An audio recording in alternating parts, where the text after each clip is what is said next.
ಮೂರನೇ ಕೊಯ್ಲಲ್ಲೂ ಕುಯ್ತಾ ಇದ್ದೀನಿ. ಯಥೇಚ್ಛವಾಗಿ ಇಷ್ಟೊಂದು ಫಲ ಐತೆ ನೋಡಿ.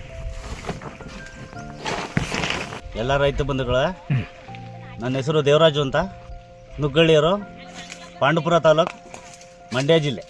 ನಾವು ಅಮೃತ ತಳಿನ 3 ವರ್ಷದಿಂದಲೂ ಬೆಳೀತಾ ಇದ್ದೀವಿ. ನಾವು 3 ವರ್ಷದಿಂದಲೂ ಅಮೃತ ತಳಿ ಬೆಳೀತಾ ಇದ್ರು, ಅದನ್ನು ಇಳುವರಿ ಕೊಡ್ತಾ ಇತ್ತಲ್ಲ, ಆ ಉದ್ದೇಶದಿಂದ ನಾವು 3 ವರ್ಷದಿಂದ ಇಳುವರಿನೇ ಇದನ್ನ ಅಮೃತ ತಳಿನೇ ಬೆಳೀತಾ ಇದ್ದೀವಿ.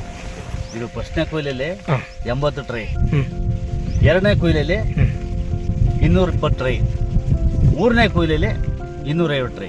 ಮೂರನೇ ಕೊಯ್ಲಲ್ಲೂ ಕುಯ್ತಾ ಇದ್ದೀನಿ. ಯಥೇಚ್ಛವಾಗಿ ಇಷ್ಟೊಂದು ಫಲ ಐತೆ ನೋಡಿ. ಅಮೃತ ಟೊಮೆಟೊದಲ್ಲಿ ಗಟ್ಟಿ ಬರುತ್ತೆ, ಹಣ್ಣು ದಪ್ಪ ಇರುತ್ತೆ, ಗಟ್ಟಿ ಬರುತ್ತೆ, ದಪ್ಪ ಇರುತ್ತೆ. ಅದರಿಂದ ಅಮೃತ ತಳಿಯನ್ನು ನಾನು 3 ವರ್ಷದಿಂದ ಬೆಳೀತಾ ಇದ್ದೀನಿ.